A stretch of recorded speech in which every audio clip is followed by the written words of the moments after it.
Hello everyone. आज जो हम टॉपिक करने वाले हैं, हमने इससे पहले जो पढ़ा है उसके नेक्स्ट स्टेप पे आज हम जाने वाले हैं। और वो स्टेप है सिस्टम्स ऑफ अकाउंटिंग।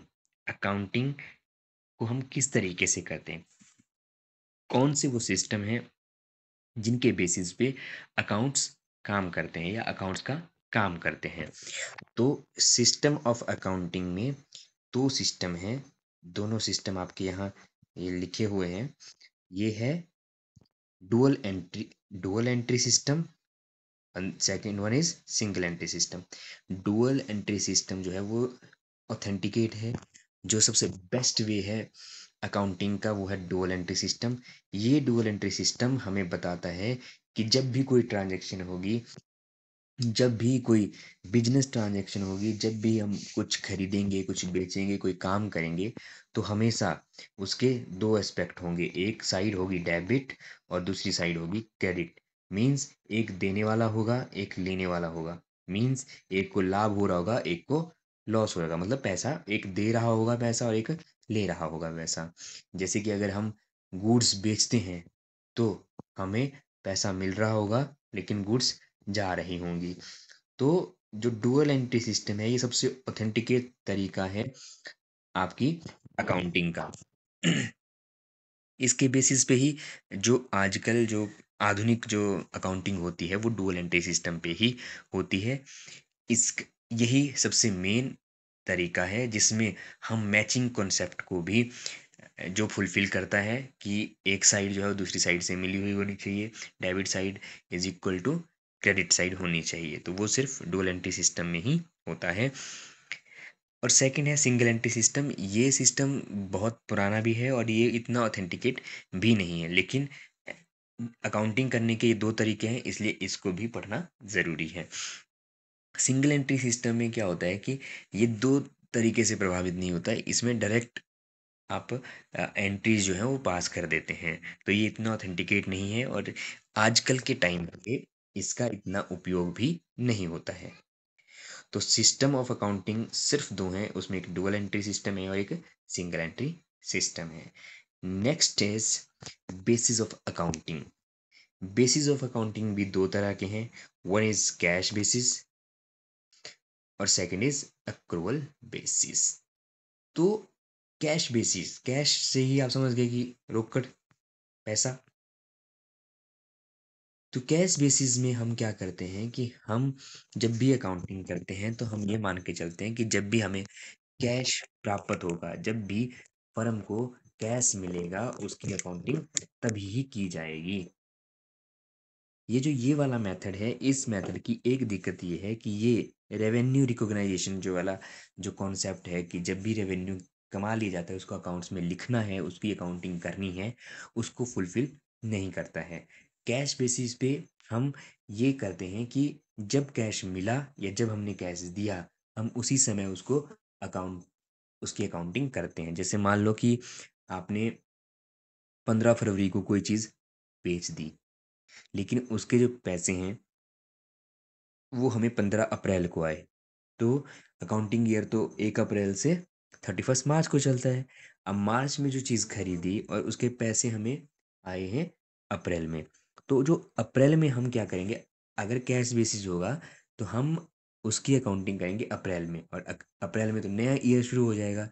तो उससे क्या होता है कि उससे उस साल, उस करंट ईयर जब वो सामान बेचा गया था उसमें उसको नहीं दिखाया जाता, जिससे हमारे प्रॉफिट्स बढ़ या घट सकते हैं। मतलब प्रॉफिट या तो बढ़ जाएंगे या घट जाएंगे।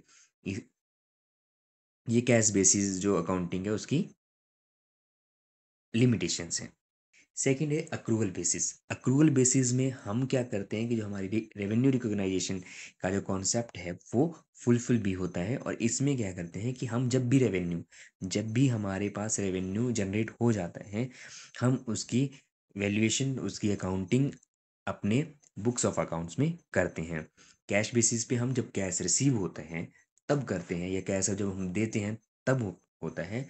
लेकिन अक्रूवल बेसिस पे हम जब भी हमें कोई रेवेन्यू मिलना हो या जब भी हम रेवेन्यू कमाते हैं, चाहे वो क्रेडिट हो या कैश हो, उसको हम अकाउंटिंग करते हैं।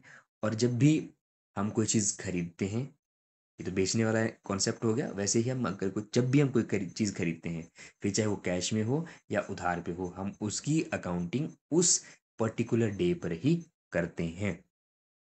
अक्रूवल बेसिस जो है वो हमारा रेवेन्यू रिकॉग्नाइजेशन, जिससे कि हमारा प्रॉफिट और लॉस जो है वो एग्जैक्ट उस ईयर का बताए, उसमें बहुत महत्वपूर्ण है। इसमें रोकड़ और अदर देन रोकड़, मतलब कैश और अदर देन कैश जो भी आगम होते हैं, जो भी रेवेन्यू जनरेट होता है, उस सब की अकाउंटिंग उस पर्टिकुलर ईयर में होती है। तो ये जो अक्रूवल बेसिस अकाउंटिंग है ये ज़्यादा इम्पॉर्टेंट है कैश बेसिस से। कैश बेसिस बेसिस पे जो मैक्सिमम वो फर्म्स जो छोटी छोटी फर्म है वो ज़्यादा उस पर अकाउंटिंग करती हैं, अदरवाइज मैक्सिमम फर्म जो है वो अक्रूवल बेसिस पे ही चलती हैं। तो ये है बेसिस ऑफ अकाउंटिंग, दो तरह के। And second is accounting standard. अब अकाउंटिंग स्टैंडर्ड क्या है? अकाउंटिंग स्टैंडर्ड, स्टैंडर्ड मीन्स एक स्टैंडर्ड फिक्स हो जाता है ना, कि हर चीज़ का कोई स्टैंडर्ड होता है। जैसे six standard, seventh standard, eighth standard, ninth standard, eleventh eleventh में कॉमर्स, वो स्टैंडर्ड है ना। कॉमर्स अलग एक स्टैंडर्ड है, और साइंस अलग है, आर्ट्स अलग है। उसी तरह अकाउंटिंग स्टैंडर्ड, अकाउंटिंग के भी अपने स्टैंडर्ड है, अपने कुछ रूल रेगुलेशंस हैं जिनके बेसिस पे अकाउंटिंग की जाती है। रूल और रेगुलेशन की ज़रूरत क्यों होती है? तो अकाउंटिंग स्टैंडर्ड, जैसे हम डेफिनेशन देख लेते हैं। Accounting standards are written policy documents covering the aspects of recognisation, measurement, treatment, presentation and disclosure of accounting transaction in financial statement। Accounting standard वो रिटन रूल्स एंड रेगुलेशन हैं जिनके basis पे हम अपने जो भी अकाउंटिंग प्रोसेस हैं, जो भी रिकॉग्नाइजेशन है, उनकी मेजरमेंट है, ट्रीटमेंट है, उनको कैसे दिखाना है, उन सब के बारे में हमें लिखित में रूल हैं। ये रूल्स इसलिए बनाए गए हैं कि ताकि अकाउंटिंग चाहे इंडिया में हो, ऑस्ट्रेलिया में हो, अमेरिका में हो, अफ़गान में हो, पाकिस्तान में हो, तो अकाउंटिंग जो है वो सेम रहे या मिलती जुलती हो। इसीलिए अकाउंटिंग स्टैंडर्ड इंटरनेशनल भी हैं, और हमारे इंडिया ने भी अलग से अकाउंटिंग स्टैंडर्ड भी बनाए हैं। तो वो सब यही बताने की कोशिश करते हैं कि जो सेम फर्म्स हैं, जैसे मान लो दो कपड़ा करने वाले बिजनेस हैं, तो वो अकाउंटिंग स्टैंडर्ड अगर सेम अपनाएंगे तो उनकी आपस में तुलना की जा सके, उनका कंपैरिजन किया जा सके। इसलिए जो है अकाउंटिंग स्टैंडर्ड्स की ज़रूरत पड़ती है। रूल एंड रेगुलेशंस नहीं होंगे तो कोई भी किसी भी तरीके से अकाउंटिंग शुरू कर देगा, जो एक अच्छी चीज़ नहीं है। इसलिए अकाउंटिंग स्टैंडर्ड जो है वो इम्पॉर्टेंट है। ये रिटन डॉक्यूमेंट्स हैं, पॉलिसी डॉक्यूमेंट्स हैं, जो सारे एरिया, सारे एस्पेक्ट्स को कवर करते हैं, रिकॉग्नाइज करते हैं, मेजरमेंट करते हैं, treatment, presentation and disclosure of accounting transaction in financial statement, ये इसकी डेफिनेशंस है। नीड फॉर अकाउंटिंग स्टैंडर्ड, क्या ज़रूरत पड़ी इनकी? तो जैसे मैंने आपको पहले ही बता दिया कि accounting extends information to various users of information. Accounts जो है वो डिफरेंट तरह के यूजर्स होते हैं, उनको इंफॉर्मेशन प्रोवाइड करवाते हैं।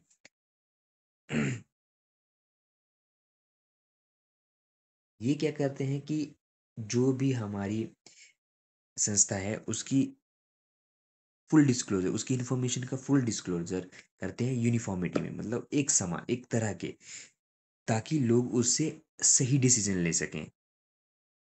वो अकाउंटिंग स्टैंडर्ड हमें बताते हैं कि जो भी फर्म है वो अगर अकाउंटिंग स्टैंडर्ड के अनुसार चली है तो वो हमेशा एक सही और अच्छी जानकारियाँ देंगे, जो भी उसके इंफॉर्मेशन के यूजर्स होंगे, और वो सारी जानकारियाँ जो वो एक जैसी होंगी। ऐसा नहीं है कि एक फर्म में अलग होगी, दूसरी फर्म में अलग होगी। अगर दोनों दो फर्में, चार फर्में, 10 फर्में जो सेम बिजनेस भी करती हैं, अगर वो सेम स्टैंडर्ड ही यूज़ करेंगी, तो उनकी जो इन्फॉर्मेशन होगी एक दूसरे तीसरी आप आपस में कंपेयर भी कर पाएंगे और उनको आपस में मैच भी कर पाएंगे, आप ये जितने भी इंफॉर्मेशन लेने वाले हैं। इसलिए अकाउंटिंग स्टैंडर्ड्स की ज़रूरत पड़ी, ताकि हमें एक सही, सुरक्षित और ट्रू और फेयर, बिल्कुल साफ सुथरी जो है अकाउंटिंग मिले, अकाउंटिंग हुई हुई मिले। So next is benefits of accounting standards. तो बेनिफिट्स, तो सिंपल से हैं कि इससे क्या होता है कि जो भी अकाउंटिंग ट्रीटमेंट है, फाइनेंशियल स्टेटमेंट्स जो हैं वो बनाने में हेल्पफुल हैं। अकाउंटिंग स्टैंडर्ड में call for disclosure of certain information that may not be required by law, but such information might be useful for the general public. Accounting standard उन information को भी डिस्क्लोज करने के लिए कहते हैं जो बाय लॉ चाहे ना भी ज़रूरत हो, लेकिन वो इन्फॉर्मेशन जो है वो उस जनरल पब्लिक के लिए, जो इन्वेस्टर्स होते हैं उनके लिए इम्पॉर्टेंट हो। और accounting standard facilitate comparability between financial statement of inter and intra company. जो मैंने पहले भी आपको बताया है कि अकाउंटिंग स्टैंडर्ड जो है वो कंपेयर करने के काम आते हैं। फिर चाहे आप इंट्रा, इंट्रा मीन्स अपनी कंपनी के अंदर, और इंटर मतलब दो कंपनीज या दो बिजनेस के में भी आपस में आप उसको कंपेयर कर सकते हो। Then next is limitation of accounting standard. अब लिमिटेशन, कॉमर्स की एक सबसे बड़ी खूबसूरती ये है कि कॉमर्स कभी भी ये नहीं बोलता कि मैं ही सब कुछ हूँ। कॉमर्स बोलता है मेरे बेनिफिट्स भी हैं, मेरे लॉसेस भी हैं। मतलब अपनी कमियां खुद बताता है। तो ये एक बहुत, मतलब हर सब्जेक्ट ये नहीं बोलता कि मेरे में कोई कमी है। सिर्फ कॉमर्स एक ऐसा सब्जेक्ट है जो ये बताता है कि मेरी ये खूबियां हैं और ये मेरे नुकसान हैं, और ये लिमिटेशंस भी हैं। Accounting standard make the choice between different alternative accounting treatments difficult to apply. हाँ, उसमें स्टैंडर्ड अलग अलग है, वो अलग अलग तरीके से आप अप्लाई कर सकते हैं। कि जैसे मान लो आपको डेप्रिसिएशन नहीं लगाना है तो कोई स्ट्रेट लाइन मेथड से लगाएगा, कोई डिमिनिशिंग मेथड से लगाएगा, कोई और तरीके से लगाएगा। तो हाँ, वो चीज़ें हैं। ये सख्त है, ये फ्लेक्सिबल नहीं है। ठीक है, इनको आप चेंज नहीं कर सकते अपनी मर्जी से। आप वही कर सकते हो जो उसके अंदर है। Accounting standard cannot override the statute. The standards are required to be framed within the ambit of the prevailing status. तो ये इसकी लिमिटेशंस हैं। तो लिमिटेशंस कम है, लेकिन अकाउंटिंग स्टैंडर्ड के बेनिफिट्स बहुत हैं। अगर आप कोई स्टैंडर्ड फिक्स किया जाता है तो जब भी आप किसी लिमिट के, किसी रूल रेगुलेशन के अंदर काम करते हैं, तो उससे जो काम है वो बहुत ही सुंदर, अच्छे तरीके से स्पष्ट होता है, और लोगों के लिए यूजफुल भी होता है। आप उससे अच्छी जानकारियाँ भी ले सकते हैं। तो आज के लिए इतना ही। नेक्स्ट जो हमारा क्लास होगी वो होगी जीएसटी पे। तो स्टे ट्यून, मेरे चैनल को सब्सक्राइब करें, अपने दोस्तों के साथ शेयर करें। ये जो बेसिक ऑफ अकाउंट्स है, ये आपको हर पेपर में काम आएगा, चाहे जेओए अकाउंट्स हो, जे अकाउंट्स हो, सेंट्रल गवर्नमेंट का कोई पेपर हो, ईपीएफओ हो, इवन टीजीटी में भी ये काम आ सकता है। क्योंकि टीजीटी आर्ट्स जो एचपी स्टेट गवर्नमेंट का पेपर अभी होगा, उसमें भी ये काम आ सकता है। क्योंकि अब जो है कुछ क्वेश्चन जो हैं वो कॉमर्स और इकोनॉमिक्स से भी पूछे जाते हैं टीजीटी आर्ट्स में। Thank you very much.